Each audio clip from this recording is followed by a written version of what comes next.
Seems to be in working order. Today I'm going to talk about vector animation. But first, what is it? Let me step back a bit. Until after Perfect Frontier, I've hand drawn everything. Either on paper to scan later and process in an image editor, or from scratch on a computer using a tablet. Let's leave these for some time later. Anyway, the final product of both methods was the same, a set of raster images. So what are those then? Well, basically it's like building an image out of colored tiles. From far away, the image is perfect, but as you close in, the tiles, pixels, begin to show.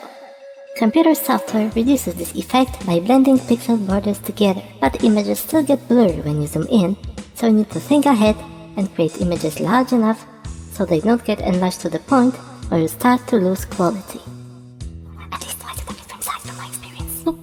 So those are raster images, all bitmaps. Copying them is basically saying there are X columns and Y rows. The first pixel in the first row is red. The second one is black. The third one is... Can we please get on with it? Yes, sure. So, while raster images are these long strings of pixels, vector images are pretty much what you draw in your geometry class. There are points with set coordinates, lines that connect them with certain thickness, curvature, color, and additional effects, and closed shapes can be filled with colors and other things. So how do these simple things turn into this? Through many, many clicks.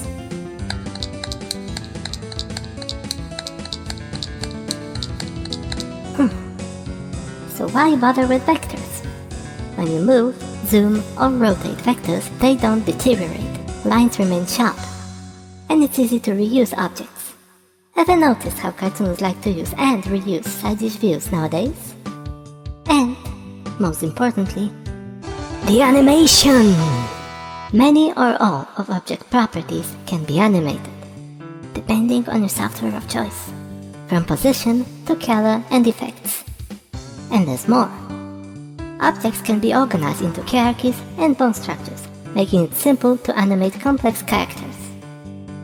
And those side dish shots are perfect for it. You can always use vector objects for frame-by-frame animation by making them appear and disappear in an orderly fashion, or even import raster images for backgrounds or other awesomeness. And those images have properties like their position, scale, and rotation, which can also be animated. Oh, the possibilities! Now let's look closer at some applications of said possibilities. Asami's circling magic. This scene is created entirely in vectors. There's a background layer that is actually made of 3 layers to simulate perspective and sun's glow.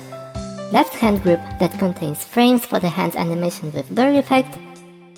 Left hand green glow layer, because I needed a separate layer to change layer blending to additive, which is great for light effects. Now we have left hand violet glow layer, so it doesn't get into green glow's way. Right hand group and its frames, green glow, and then violet glow again. I should mention that your virtual camera can also be animated. Now let's break down the animation. As hands move up, they stay on their first subframe, but are animated as a whole, an object.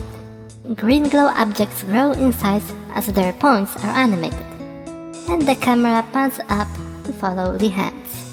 Here hands switch into their second frame, serving as a motion blur bridge between the first and the third frame. Green glow objects' points are moved apart to stretch the glow blobs into streaks, and the camera moves to follow the hands. As hand groups switch to their third frames, the snapping sequence begins. Hands stay on their third subframe and are animated by point to create momentum spring back and secondary motion. Green glow objects continue stretching and get thinner as if they were shot out of Asami's fingers. William Shatner. And camera follows the hands. As the hands stop moving, green glow layers disappear, making way for the violet glow. which slowly grows, animated by point. Now hands start moving again, animated by point, opening in anticipation of the downward scratch. Violet glow seeps out of Asami's fingers against the motion, and the camera follows yet again. Hands switch to frame number 4, violet glow stretches like green glow did before, and the camera follows. So the stopping motion begins. Hands switch to 5th stop frame and springbank is animated via points. Violet glow stretches and moves outwards and... So that's that about point and classic frame by frame animation. Now let's look at image objects. These let you put bitmaps like photos, scans and digital artwork into your vector scene. So let's see how you can use them. Banshee's attack. Let's look through the layers then. We have a blurred image object for background, 2 vector rockets with 2 frame animated fire attached, the Banshee group masked onto vector smoke layers for layer shadow effect, and finally the actual Banshee group made of Banshee image and 3 frame animated propellers.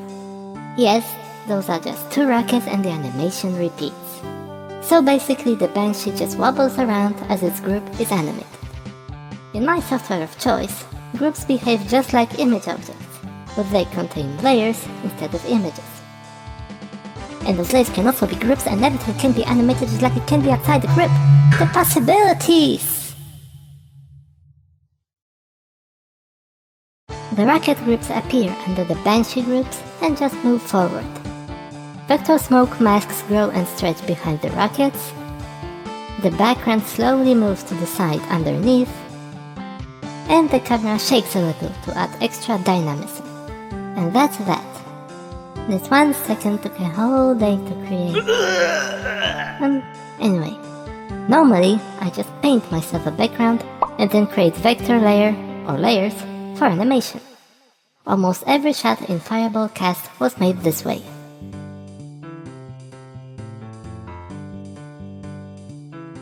Now let's talk about bone systems. Bone systems, as the name implies, create a framework, a skeleton, to which you can attach different objects. In my software of choice, these can be entire layers or their sub-objects, which are points, and with that, anything built from them, lines and shapes. Oh, and I always create my bone systems after I create what is supposed to be animated by them. So we have our drawing. Typically, humanoid skeletons have their first, or root, bone around the place where the spinal cord meets the behind, the hips bone. And starting from there, we can build our skeleton that can more or less resemble the real thing. The next step is binding your drawing to the skeleton. In my software of choice, first you choose either soft or rigid mode. Bones have a certain strength of influence, represented visually by envelopes. In rigid mode, points are moved by 1 bone at a time, depending on bone strength and distance from a bone. In soft mode, every point is moved by all the bones at once, based on the same factors. Either way, you can override it by manually binding points to a bone, but you can't assign weights. Forget it. Anyway, I animate points manually on top of that when needed. Once binding's dealt with, you can just enjoy your skeleton. You can animate by grabbing a bone and rotating, translating it like you would an image object. In that case, any bone that is below in hierarchy will move along with it. Forward kinematics. Or you can use a method that lets you grab a bone and drag it around like a limb of an action figure, with bones that are both below and above in hierarchy following it. Inverse kinematics, but only to the nearest branch. Whatever. Bones are very useful all around, but they are a natural choice for frontal and side shots. Remember me mentioning side shot abuse?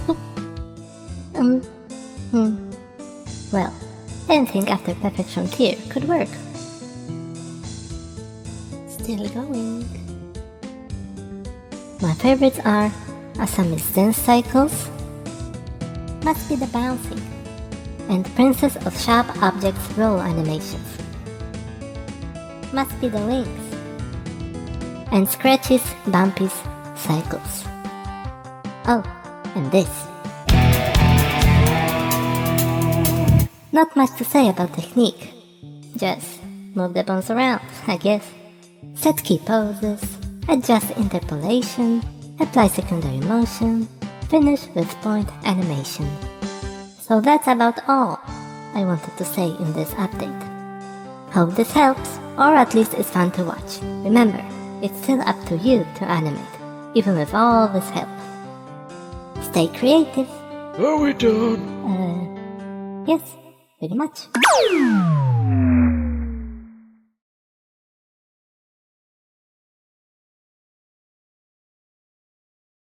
I'm Batman.